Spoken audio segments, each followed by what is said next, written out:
le transfert d'armes atomiques vers le territoire biélorusse. Et dans la foulée, on a entendu beaucoup de choses sur la possible existence d'un club nucléaire autour de la Russie qui rassemblerait d'autres pays. Et on a entendu beaucoup de choses sur ce que recherche Vladimir Poutine à travers ce transfert. Donc on va mettre les choses à plat, avec en tête toujours cette idée, je le disais tout à l'heure, les gens vous posent la question. C'est dans l'esprit de tout le monde. Cette idée que non, la Russie, pays nucléaire, ne peut pas perdre une guerre et qu'au dernier moment, elle ferait usage de l'arme nucléaire. On a souvent évoqué ici les gesticulations, la menace, la stratégie de la menace, la guerre des nerfs que menait Vladimir Poutine en évoquant son entourage, en évoquant l'usage de l'arme nucléaire. Mais ce transfert de l'arme nucléaire repose à nouveau ce débat-là, cette question-là, et même cette inquiétude-là. Moi, je l'entends personnellement. Donc, on va d'abord établir, démêler le vrai du faux, et puis on en discutera. Voici les indispensables avec Justine Fraissinet.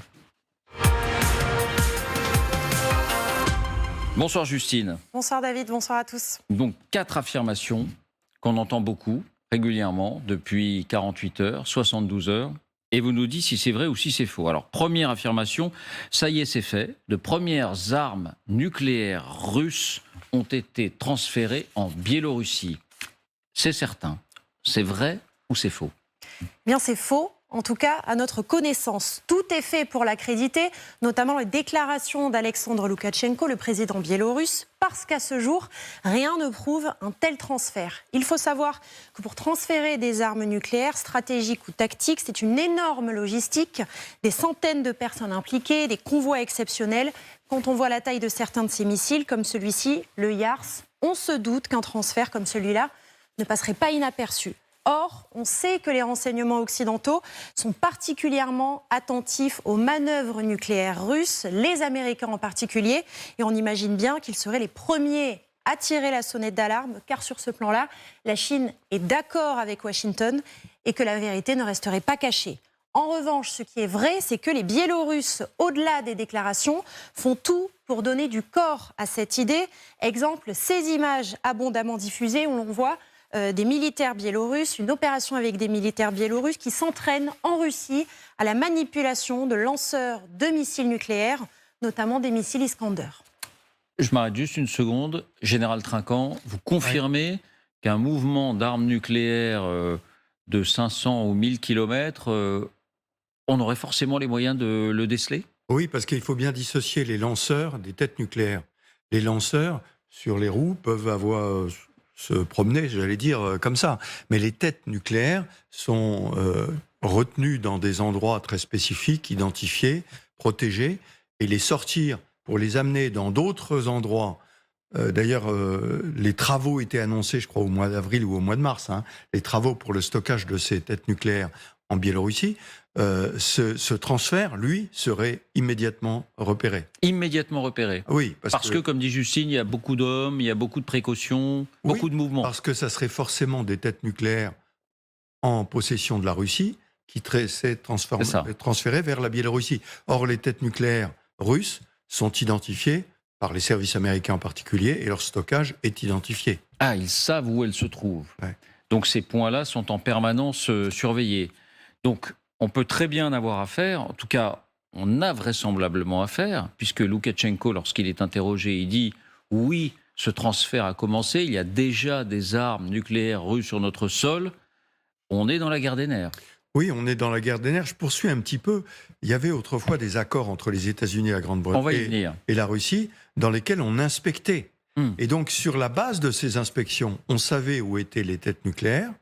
Et elles ont probablement changé, peut-être certaines ont changé depuis, mais à partir de la cartographie initiale, on est capable de voir les mouvements, vous voyez ? D'accord, donc on a vraiment des points de repère pour alors, observer. Ça n'empêche que l'annonce est faite, et que l'annonce avait été faite pour le mois de juillet. Le transfert devait avoir lieu au mois de juillet. Donc c'est en cours, pour l'instant il y a peut-être des lanceurs, mais les têtes nucléaires, non. Non mais c'est bien parce que ça permet de ne pas prendre au pied de la lettre les déclarations de tel ou tel, et en l'occurrence Alexandre Loukachenko qui n'a surtout pas été démenti par Moscou. Justine, deuxième affirmation, cette décision de transfert est illégal au regard du droit international. C'est vrai ou c'est faux? Eh bien, c'est vrai. C'était d'abord inscrit dans la constitution de la Biélorussie avant qu'elle ne la fasse modifier récemment. En tout cas, à la chute de l'URSS en 91, les 15 anciennes républiques soviétiques signent les accords d'Alma-Ata, puis le protocole de Lisbonne. 3 pays s'engagent alors, dans un délai de 6 mois, à détruire ou à transférer vers la Russie les armes nucléaires qu'ils détiennent, en l'occurrence la Biélorussie, le Kazakhstan et l'Ukraine. Accord qui débouche ensuite sur un autre en 1994, le mémorandum de Budapest, et il inclut cette fois les États-Unis. En échange de l'abandon des armes nucléaires russes, les pays signataires obtiennent des garanties de sécurité de la part des Américains. Écoutez les précisions de Bruno Combi, il est ingénieur en génie nucléaire. Et là, cette fois, les 3 pays, donc Biélorussie, Ukraine et Kazakhstan, s'engageaient à retirer toutes les armes qui étaient sur leur territoire, les rendre à la Russie, et en échange acceptent de signer le traité de non-prolifération nucléaire, contre quoi les États-Unis s'engagent à ne pas les agresser, et l'ONU à éventuellement intervenir ou être saisie si besoin était. Voilà. Non pas que le droit international, on ait le sentiment que ça enserre véritablement Vladimir Poutine qui en respecterait toutes les clauses, on l'a bien vu avec cette invasion, mais c'est quand même intéressant d'avoir ça à l'esprit et de se demander, je le ferai tout à l'heure, si dans le cadre de l'OTAN, il y a des armes nucléaires américaines en Allemagne, on peut comparer ceci et cela. Mais ça, on posera la question. D'abord, troisième affirmation, Justine, dans l'esprit de Vladimir Poutine, et c'est intéressant de comprendre les intentions, ce transfert d'armes nucléaires est conçu comme une forme d'escalade, de riposte de Moscou à l'Occident. C'est vrai ou c'est faux? Eh bien, c'est vrai. Cette décision remonte précisément au 25 mars. Et à ce moment-là, il est clair dans l'esprit de tous qu'il s'agit effectivement d'une réplique à une décision bien précise. L'Occident vient de franchir le pas et d'accepter de livrer des chars lourds, et notamment la Grande-Bretagne qui a annoncé en premier livrer des chars Challenger 2 à l'Ukraine. D'ailleurs, lorsque le ministre de la Défense russe, Sergueï Shoïgu, est revenu sur le sujet il y a quelques jours, c'est bien dans cet esprit-là qu'il l'a confirmé, faisant cette fois référence à la décision par certains alliés de fournir des avions de combat F-16 à l'Ukraine et à l'incursion de Belgorod. Dans le contexte d'une escalade extrêmement brutale des menaces aux frontières occidentales de la Russie et de la Biélorussie, il a été décidé de prendre des contre-mesures dans le domaine militaro-nucléaire. Voilà ce qu'a déclaré Sergueï Shoïgu. Donc, on comprend l'intention, on est bien dans une stratégie de la tension. On est bien dans une stratégie de la tension, que cette décision soit suivie d'effet ou pas. Et on a vu que pour l'instant, elle n'était pas encore suivie d'effet. Dernière affirmation, Justine, ce transfert, s'il a bien lieu, va faire tache d'huile et d'autres pays voisins de la Russie vont à leur tour accueillir des armes nucléaires russes. C'est vrai ou c'est faux? Eh bien, à ce stade, David, c'est clairement faux. C'est Alexandre Loukachenko, encore lui, qui a évoqué cette idée hier et il visait en particulier le Kazakhstan. Écoutez-le. Ну, не думаю, что Касым Такаев переживает по этому поводу. Но если вдруг... так никто не имеет против, чтобы у Казахстана и у других стран были такие же тесные отношения, как у нас с Российской Федерацией. А это очень просто. В союз Беларуси и России надо вступать, и все, и будет ядерное оружие на всех. Ну, это мое мнение, это не мнение россиян. Но думаю, что это возможно. Мы стратегически должны понимать, что у нас уникальный шанс объединиться. Eh bien, la réponse n'a pas traîné. Écoutez le président kazakh, Kassym-Jomart Tokayev, et il n'a pas pris de gants pour décliner la proposition. На днях президент Республики Беларусь Александр Львович Лукашенко предложил Казахстану вступить в союзное государство. Но я по достоинству оценил его шутку. Я думаю, что необходимости в этом нет, поскольку существуют другие интеграционные объединения, прежде всего Евразийский экономический союз. Что касается ядерного оружия, то оно нам не нужно, поскольку мы присоединились к договору о нераспространении ядерного оружия, к договору о запрещении испытаний ядерного оружия. Остаемся верными обязательствами в рамках этих международных документов. Voilà, autrement dit, là encore, on agite l'idée d'une extension de l'arme nucléaire, de livraison d'armes nucléaires à d'autres pays, d'un club du nucléaire autour de la Russie qui ferait pendant à l'OTAN. On est loin du compte dans ce domaine. Il faut toujours avoir conscience qu'on est dans la stratégie de la tension, de la guerre des nerfs. Merci Justine. Est-ce que vous confirmez que l'intention de Poutine avec cela, c'est plus une intention psychologique qu'une intention militaire ? Oui. Dominique ? Oui, c'est ce qu'il avait annoncé au mois de mars, en annonçant le déploiement pour le mois de juillet. Et je rappelle la position très ferme de la Chine sur les armements nucléaires, qui, au passage, la déclaration de Poutine vient en opposition à la discussion qu'il a eue. C'est informel, il n'y a pas de traité, il n'y a rien, mais qu'il a eu avec la Chine. Je voudrais rappeler simplement... Parce que la Chine, redites-le-nous clairement... La Chine a dit clairement qu'il n'était pas question d'utilisation quelconque d'armement nucléaire. Et elle parle de tactique comme stratégique. Et de livrer des armes nucléaires, de transférer des armes nucléaires à d'autres pays. Alors, je reviendrai simplement sur les deux accords qui ont été cités, Alma-Ata et Budapest, parce qu'il faut se rappeler que Alma-Ata, quels étaient les termes de l'accord ? C'était rendre les armes nucléaires et obtenir de tous les pays qui appartenaient à l'URSS que la Russie prenne la succession de l'URSS au Conseil de sécurité des Nations Unies. Moyennant quoi, dans les 6 mois qui suivaient, ces pays, de façon autonome, seraient présents à l'Assemblée générale des Nations Unies. Alors si la Russie veut rompre cet accord sur le nucléaire, il y a peut-être une voie d'entrée sur sa place au Conseil de sécurité des Nations Unies tout de même. On pourrait au moins y réfléchir. Je pense que c'est quelque chose qu'il ne faut pas laisser passer. Vincent, est-ce que vous avez ressenti un peu d'inquiétude ces derniers jours en prenant connaissance de ces dernières informations ? Très honnêtement, non. Car à mon sens, en tout cas, c'est une question non pas de nature, mais de degré. Ça fait partie d'une agitation propagandiste permanente qui vient en quelque sorte compenser aux yeux des stratèges du Kremlin les insuccès opérationnels sur le terrain. Mais simplement, c'est vrai que l'agitation en permanence du spectre de l'anéantissement nucléaire finit par s'éroder, y compris dans son efficacité. Moi, j'observe 2 choses très, très simples. D'abord, la promptitude et la nature de la réaction du président Jomart Tokayev du Kazakhstan est quand même assez sidérante. Il tourne en dérision un phénomène qui est très simple, c'est que le Kazakhstan, qui est un pays immense, doté de grandes ressources, notamment en termes d'hydrocarbures et d'uranium, qui se sait courtisé à la fois par l'Occident, par la Russie certes, mais aussi par la Chine et par un pays comme la Turquie, n'a aucun intérêt à entrer dans un processus de vassalisation analogue à celui que subit, plus qu'il ne le désire, un Loukachenko. La deuxième observation, c'est que pourquoi ça n'a pas suscité chez moi d'inquiétude accrue ? Pour une raison assez simple, c'est qu'il y a un espace qui s'appelle l'enclave de Kaliningrad, qui est donc ce territoire enchâssé entre la Pologne et la Lituanie, et qui est le fortin nucléaire russe, tourné vers l'Europe de l'Ouest. Et donc, le danger n'a pas besoin d'être bélarusisé, on le voit en quelque sorte, en marron, là. pour exister.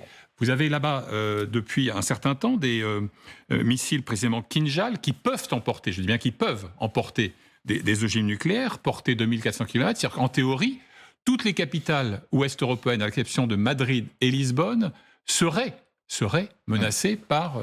Donc, qu'il y ait des armes nucléaires russes dans le Bélarus ou pas, ça n'ajoute pas une nouvelle menace, puis la menace, elle existe déjà dans ce qui est cet avant-poste, je dirais, nucléaire, et aussi siège, rappelons-le, de la marine russe dans la Baltique. Donc si Vladimir Poutine prend cette décision, et si la Biélorussie fait mine qu'elle soit déjà appliquée, ça n'est que pour des raisons psychologiques, de tension, d'agitation, de guerre des nerfs. C'est à tort ou à raison ma lecture. Il n'y a pas de sens militaire. C'est la réponse du berger à la bergère. Après les tanks, effectivement, après les nouvelles annonces occidentales, c'était vraiment une réponse politique. Elle n'est pas stratégiquement militaire à proprement parler. Elle est plus politique. Et puis aujourd'hui, Loukachenko se trouve dans une situation très délicate.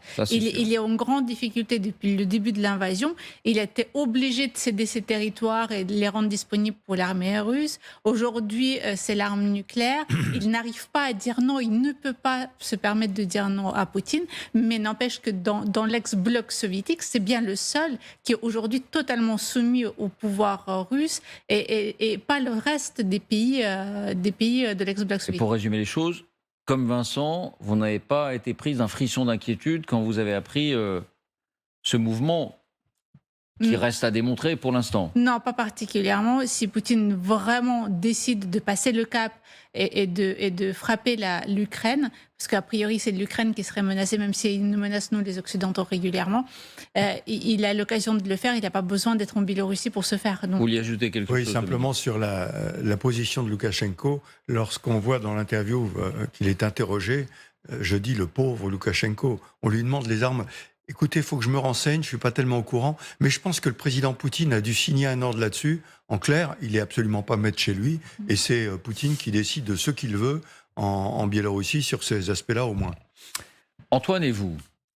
Moi, je voudrais dire deux choses là-dessus, parce que je pense que c'est important. Il y a, premièrement, ce qui circule sur la toile à ce sujet, c'est que ça pourrait être une stratégie de la part de Poutine et de ceux qui lui restent fidèles, de compenser l'échec de cette guerre en Ukraine par la vassalisation de la Biélorussie.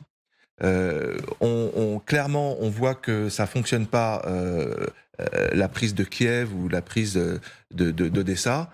En revanche, on vassalise le Biélarus et on fait ce que dénonce Tokayev, à savoir un État, deux nations, dont il dit c'est unique au monde. Voilà, c'est une vraie vassalisation. Et donc, ça pourrait être par phénomène de compensation.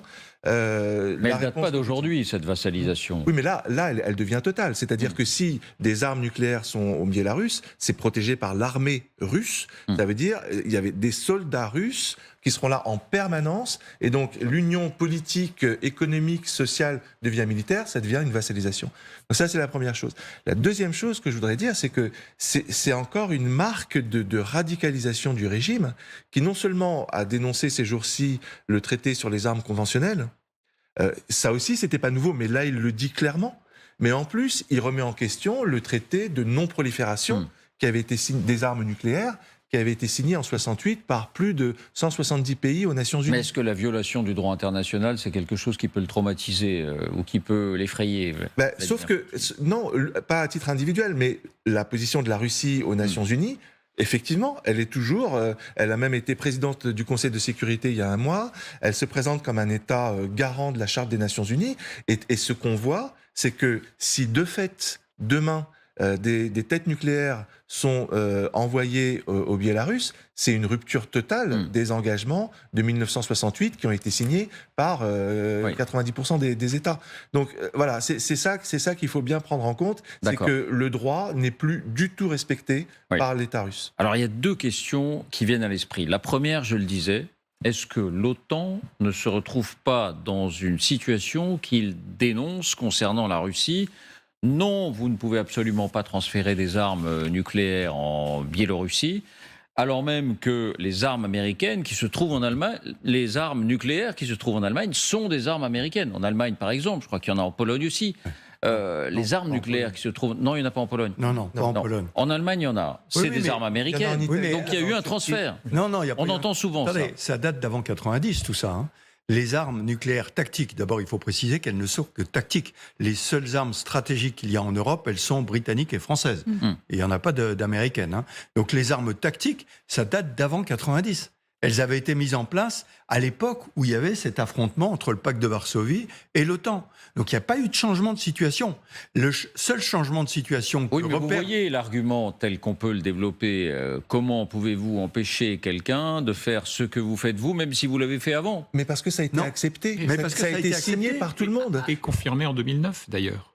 Puisque, au terme du traité START, qui prenait fin à ce moment-là, la Russie et les États-Unis ont confirmé la validité du mémorandum de Budapest. Donc la réponse à votre question, évidemment, elle renvoie à ce que vous disiez avant, c'est-à-dire on piétine ou pas le droit. Mais quand vous reprenez même les accords d'Alma-Ata, vous voyez qu'ils sont fondés sur la nécessité de l'état de droit, basé sur le principe de la démocratie, l'adhésion aux valeurs des chartes de l'ONU, etc. Tout ça a déjà été enterré sans fleurs ni couronne depuis des lustres. Quand vous reprenez le mémorandum de Budapest, chapitre 2 consacré à l'Ukraine, on dit impossibilité de recourir à l'agression militaire, etc. Donc on est très au-delà du respect de l'Union européenne. En l'occurrence, votre question, elle se heurte à cet écueil tout simple, c'est qu'il y a que là, en l'occurrence, il y a eu des engagements pris sans arrêt. C'est pour ça qu'il faut l'aborder de front. Bien sûr, des engagements qui ont été souscrits en toute liberté, qui ont été réaffirmés, qui ont été confirmés, et à ma connaissance, dans l'autre camp, il n'y a pas eu de violation de traité international. et c'est important de revenir sur ce mémorandum de Budapest, parce que c'était la garantie de sécurité de l'Ukraine. Et on voit bien que c'est ça aujourd'hui le fond du problème, c'est qu'on a voulu finlandiser l'Ukraine, ça n'a pas été respecté par la Russie, et du coup l'Ukraine se retrouve toute nue.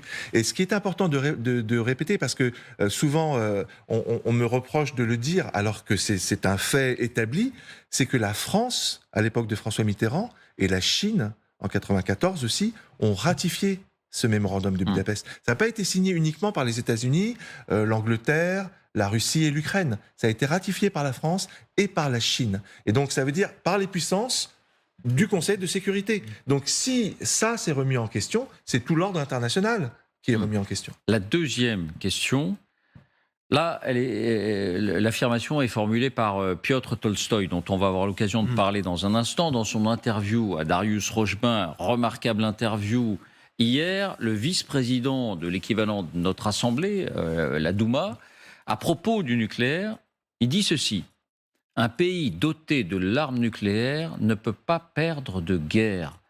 Autrement dit, c'est l'idée que si Vladimir Poutine était défait, acculé, il ne se laisserait pas faire et qu'en dernier ressort, presque dans un geste désespéré, il utiliserait forcément l'arme nucléaire. Que pensez-vous de cet argument que j'entends moi aussi très souvent? Mais sauf qu'il oublie simplement un terme, ne peut pas perdre de guerre sur son territoire. Je rappelle que l'arme nucléaire, la dissuasion, est faite pour... D'ailleurs, il le dit lui-même, si les intérêts vitaux de la Russie sont attaqués.